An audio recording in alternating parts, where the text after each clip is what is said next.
নামাজ আদায় করবেন খুশু খুজুর সাথে। ওলামা একরাম এই জায়গাটায় আমরা একটু চুপ থাকার আবেদন জানাচ্ছি। অন্যরা বলেন নামাজের ফরজ কয়টা, সাধারণ যারা বলেন তো আপনারা। এখানে 2-3 জন কইতেছে। কত মাহফিল হয়, হ্যাঁ, অনেক কষ্ট লাগে আমার। প্রত্যেক দিন মাহফিল হয়, শীতকালে তো ডেলি এক এলাকায় আপনার 14-15টা হয়। 3-4 জন আওয়াজ দিছে নামাজের ফরজ, একজনে কইছে 13টা আর একজনে কইছে 14টা। তো যাই হোক, অথচ কতগুলো মুসলমান বসা, ঠিক না? মাঝে মাঝে চিন্তা করি আল্লাহর কাছে কি জবাব দেওয়া হবে। নামাজের ফরজ মুসলমানরা পারে না, মক্তবের বাচ্চারা পারে, তো ওনারা পারতেছে না। নামাজের ফরজ কয়টা? 13টা। বাহিরে কয়টা? ভিতরে? যাক মাশাআল্লাহ, মিছিলে হচ্ছে আর কি। 2-1 জন কয়, বাকিরা মিছিল, বুঝতেছি। 1 নাম্বার কি? আচ্ছা আচ্ছা, নামাজের ফরজগুলা ওয়াজিবগুলা আপনারা শিখে না রাখলে কে শিখবে? এগুলো সব প্রমাণ আছে।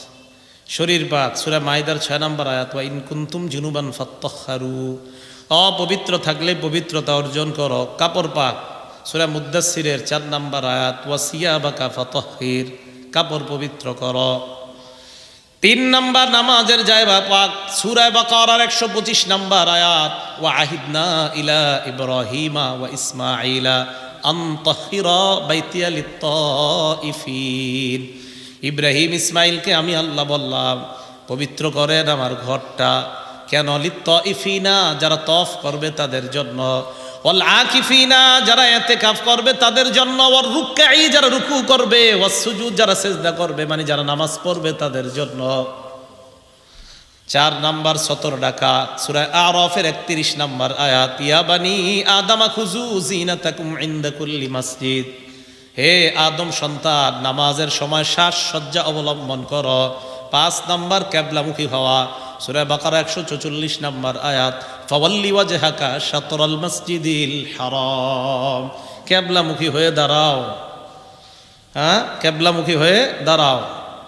ওয়াক্তমতো নামাজ পড়া, সূরা নিসার 103 নম্বর আয়াত, ইন্নাস সালাতা কানাত আলাল মুমিনিনা কিতাবাম মাওকুতা, নামাজ ইমানদারদের উপর সময় মতো ফরজ। 7 নাম্বার নিয়ত করা, বুখারীর 1 নম্বর বর্ণনা, ইন্নামাল আমালু বিন্নিয়াত, আমলের প্রতিদান নির্ভর করে নিয়তের উপর। যারা মনে করে কি জানেননি, মাদ্রাসায় যে ছাত্ররা বক্তব্যে পড়ে না, এগুলো তো বক্তব্যের পড়া, এগুলা কি হাদিসের পড়া নেই, এগুলা কি কোরআনের পড়া নেই? তাহলে আমি কি কইলাম প্রত্যেকটা? আমি বুঝাই কেন কইছি জানেন? এগুলা বুঝাইতে চাইলাম কোরআনে আছে, এরপরে আপনারা পারতেছেন না। এটা বক্তব্যের পড়া না, এটা সবার পড়া। খার তো নামাজ পড়া, খুশু গুজুর সাথে নামাজ পড়া, নামাজ ইতমিনানের সাথে পড়া। দলিল সহিহ বুখারী 757, 757 মানে কি? 757। দখলা রাসূলুল্লাহ সাল্লাল্লাহু আলাইহি ওয়াসাল্লাম আল মসজিদ, আল্লাহ নবী মসজিদে প্রবেশ করলেন। ফাজা রাজুলুন, এক ব্যক্তি আসছে, আসার পর মসজিদে প্রবেশ করছে। করার পর ভালো করে দেখেন, আচ্ছা কথার কথা, এই দেখেন নজর, নামাজে যখন দাঁড়াইলেন, নামাজের নজর কয়েক জায়গায় রাখা। ওই জায়গা থেকে যদি নজর সরে যায় বুঝতে হবে আপনার খুশু খুজু শেষ। কিন্তু নজরগুলা যদি ওই জায়গায় রাখতে পারেন, ইনশাল্লাহ আমি বলে গেলাম খুশু খুজু শেষ হবে না, থাকবে। নামাজে আপনি দাঁড়াইলেন, দাঁড়ানোর পর আপনার যেই জায়গায় সিজদা করবেন ওই জায়গায় আপনার নজর থাকবে। এর মানে দাঁড়ানোর সময় সিজদার স্থান থেকে যদি নজর সরে যায় আপনার খুশু খুজু সরে যাবে। সোজা হিসাব, দাঁড়ায় নজর থাকবে সিজদার স্থানে, ওই সময় যদি আপনার নজর অন্য জায়গায় যায় বাস খুশু খুজু চলে যাবে। আপনি ট্রাই করেন আজকে থেকে, ওই জায়গায় রাখেন, দেখবেন কোথায় জানি আছেন, ওখান থেকে একটু এদিক সেদিক যায়, মনে হবে কোথায় যেন চলে যাচ্ছেন। 757 নম্বর হাদিসে আল্লাহ নবীর বর্ণনা, এক ব্যক্তি মসজিদে আসলেন, আসার পর নামাজ আদায় করলেন, নামাজ আদায় করলেন, করার পর ফাসাল্লামা আলা রাসূলিল্লাহ, আল্লাহ নবীর একটা সালাম দিছে, আসসালামু আলাইকুম। ফারদ্দা, নবীজিও সালামের জবাব দিলেন। জবাব দেওয়ার পর কয় ইরজি ফাসাল্লি ফাইন্নাকা লাম তুসাল্লি, যাও আবার নামাজ পড়ো, তোমার নামাজ হয় নাই, তুমি নামাজ পড়ো নাই। বুঝছেন তো? তুমি যাও নামাজ পড়ো, আবার নামাজ পড়ো নাই। ফারাজা ফাসাল্লা কামা কানা ইউসাল্লি,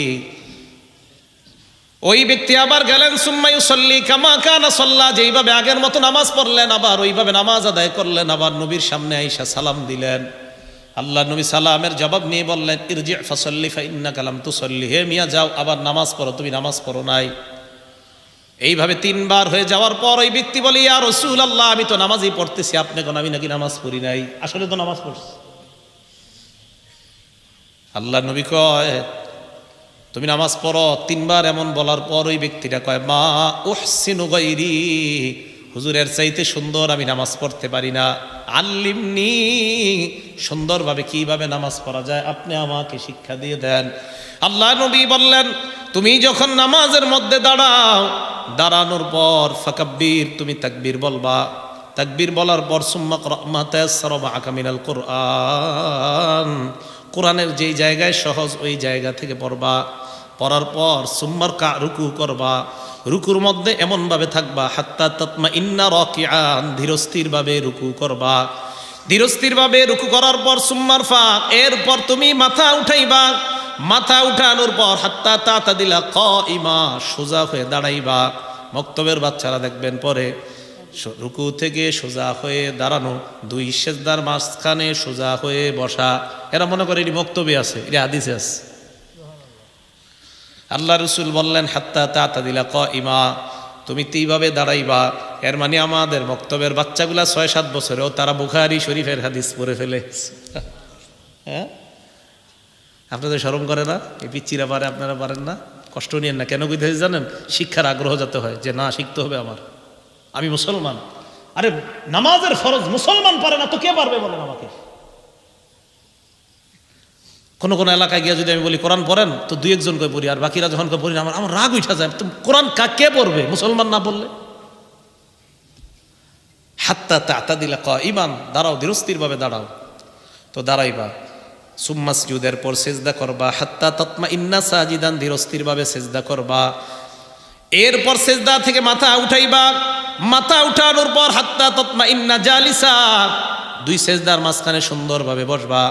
মুরব্বীরা কষ্ট নিয়েন না, অনেক মুরব্বীরা রুকু করে, রুকু করার পর সোজা হয়ে দাঁড়ায় না, কোনো মতে জুইকা থাকে। আর বুঝাই ইমাম সাহেব কেন তাড়াতাড়ি সেজদায় যান না, রুকু দিয়া এমনি উঠে এমনি থাকে বাঁকা হইয়া এমনি। কিন্তু উনি সব, একটা হলো ওনার শরীর বাঁকা, এটা নাজায়েজ না, এটা উজর। একটা হলো ওনার শরীর বাঁকা না, উনি সুন্দরভাবে দাঁড়াইতে পারে, কিন্তু নামাজের সময় রুকু থেকে উঠে এমনি থাকে। মানে বুঝাই কি জানেন? হুজুর আপনি তাড়াতাড়ি সেজদায় যান না কা। এরপরে 2 সেজদার মাঝখানে নবী বলেন হাত্তা তাতমা ইন্না সাজিদা, সেজদা করার পর বসবা। বসার পর হাত্তা তাতমা ইন্না জালিসা, ধীরস্থিরভাবে 2 সেজদার মাঝখানে বসবা। এখন দেখবেন অনেকে কি করে 2 সেজদার মাঝখানে বাঁকা হয়ে থাকে, বুঝায় হুজুর তাড়াতাড়ি দ্বিতীয় সেজদাটা দেন, ঠিক না? তাহলে এটা তো হইল না হুজুর, নামাজ তো হইল না, এটা তো ঠিক হলো না। তাহলে 2 সেজদার মাঝখানে সোজা হয়ে বসা। নবীজি বললেন এইভাবে তুমি 1 রাকাত এইভাবে শিক্ষা দেওয়ার পর বললেন ইফআল ফি সলাতিকা কুল্লিহা, এই যে তোমাকে আমি ধীরস্থিরতা শিক্ষা দিলাম, এই শিক্ষাটা পুরা সালাতের মধ্যে তুমি বাস্তবায়ন করবা।